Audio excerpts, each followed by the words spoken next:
اعوذ باللہ من الشیطان الرجیم بسم اللہ الرحمن الرحیم رب اشرح لی صدری ویسر لی امری واحلل عقدۃ من لسانی یفقہوا قولی۔ ہم دیکھ رہے تھے اللہ اور اس کی یاد۔ تجھے یادوں میں بسانا ہے، اللہ سبحانہ تعالیٰ کو اپنی یادوں میں بسانا ہے۔ اللہ سبحانہ تعالیٰ نے سورۃ رعد آیت 28 میں کہا، سن لو اللہ تعالیٰ کی یاد میں دلوں کا اطمینان ہے۔ اللہ تعالیٰ کی یاد اس کی صفات کے ساتھ تعلق قائم کرنے کی وجہ سے اپنا رنگ دکھاتی ہے، کیونکہ انسان کے اندر یقین اترتا ہے۔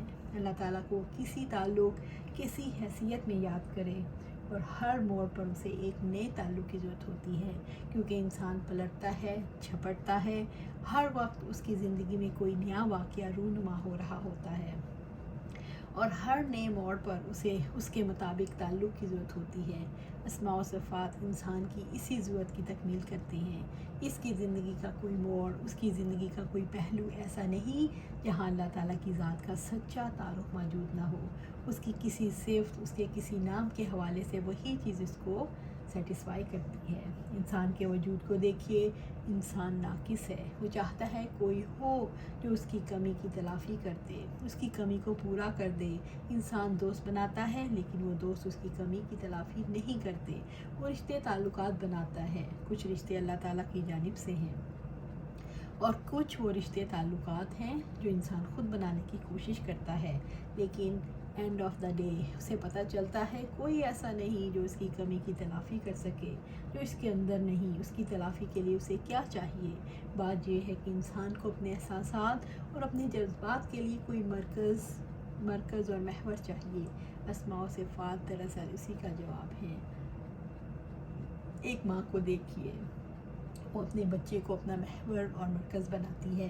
بچہ جوں جوں بڑا ہوتا ہے وہ ماں ہی سے بھاگنا شروع کر دیتا ہے۔ پھر ماں کی کیفیت کیا ہوتی ہے جب وہ پال پوس کر اسے جوان کر دیتی ہے؟ جیسے کسی نے کہا، چکور اداس ہے کہ رت بچھڑنے کی آئی، بچے خوش ہیں کہ اڑنا سیکھ لیا۔ اس ماں کا محور اور مرکز ہی اڑ جاتا ہے۔